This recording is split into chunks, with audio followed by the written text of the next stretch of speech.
Hey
everybody! What we got here today is a lovely acoustic guitar. If you're not familiar with these were the Harmony made Fenders. This guitar is the same design as a Harmony Sovereign 1203, but this is a Fender 1050. It is the same spruce and mahogany back and sides, all solid wood. It's the same Brazilian rosewood fingerboard. It's the same Brazilian, well, it's a different bridge, but it is the Brazilian rosewood bridge. Shush. This guitar, however, is appointed with all sorts of fancy Fender stuff. This thick pickguard is original in the Fender style. It has this great Fender inlay overlay on the headstock. It's got the Fender the same truss rod cover. It's these beautiful Fender tuners that are original to this guitar. These are special to this guitar. So this guitar is mostly original. Let's see, what is there that's not original? It has a bone saddle. It has a bone nut. Those are custom fitted. I don't think these bridge pins are original, but it's possible they could be. They are plastic, and sometimes plastic ones sound really great, so I kept them. And let's see. Now the repairs that were done on this guitar were up in here. One of the flaws of this guitar is that it has this screw in the pickguard, and this screw weakens the wood right here. Now, on a lot of these, you will find that there's a split in the wood right along where that screw runs, and the neck sags to one side, and the neck block moves in, and maybe it's only 1/4 of an inch or so, but it really ruins the play of the guitar. And has to be pulled back. So what you have to do is you have to loosen it up in here. Hopefully it's not glued by someone else, and get it to move. Sometimes that means if it is glued, sometimes it means some steam, whatever, you know. But you have to basically you have to be able to clamp it slowly and slowly edge it back and back and back to the original position. That means, you know, taking off all the tension, and you want to, for a little while, leave the neck on so that you have the neck as a lever, so that at some point you want to use the neck to actually put some back pressure on the neck and let it kind of like get into the right position. Now that's not going to do the whole job, so the neck has to come off. You have to be able to clamp everything into place, and then once it starts to get into place, which will take a while, then it has to be braced and glued. So the original brace that runs along this is a ladder braced guitar, so it has a brace that runs right along here, and that brace has to be re-glued. So that got re-glued. Then you have to put a cleat probably right here, which is where I'd put a cleat right here. Not sure if you can see it, but like if you get just the right angle, you might be able to get sort of a glimpse that it's in there. Now the last thing that you have to do if you don't want it to break ever again is you have to add like a Martin style popsicle brace, which is a pretty thin but wide, strong hardwood brace that goes all under here.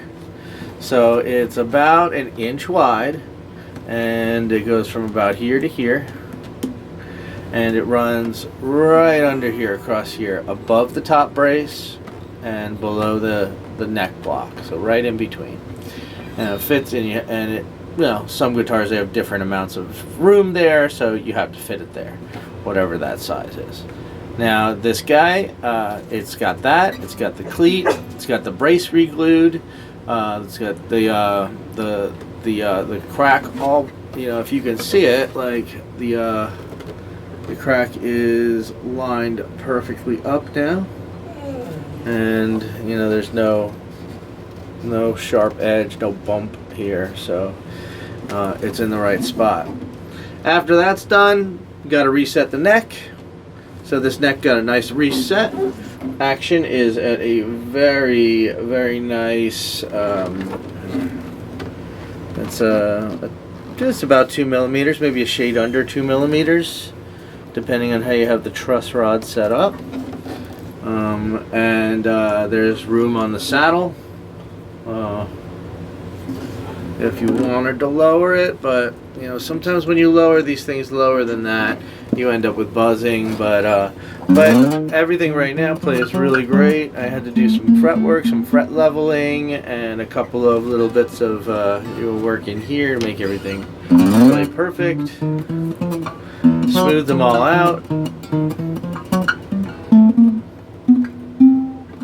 And this guy plays really nicely. It sounds great. It's got a great big resonance, and I said it's a ladder braced guitar.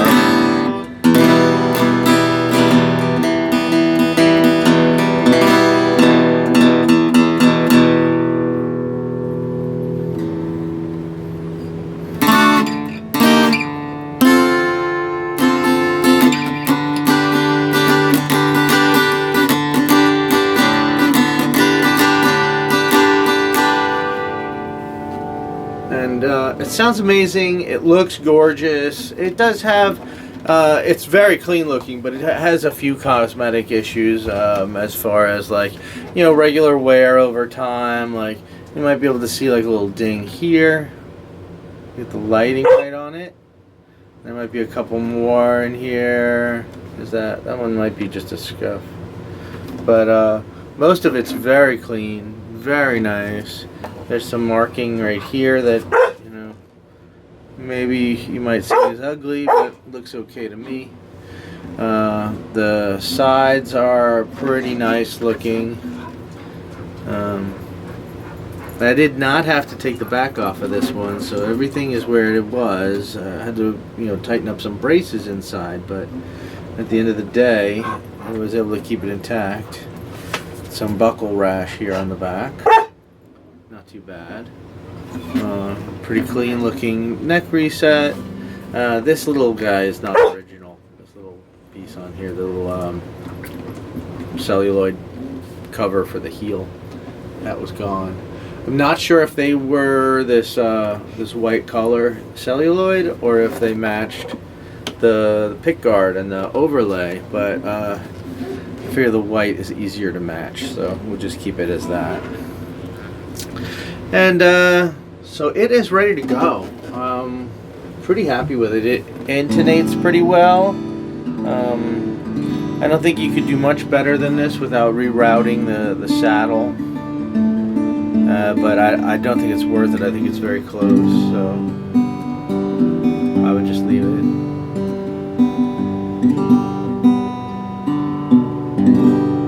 And these were never a very common guitar, and I think they have gotten less common over the years because they had this like fatal design flaw right here. So, but this one is all fixed up, not going to be a problem ever again on that account, at least. And I don't think it'll ever be a problem anywhere else. And like I said, it needed a new. It needed the new nut. The old nut was too low, and it needed a new saddle. The old saddle was too low, but now we're in perfect shape, and I would say it's really a winner.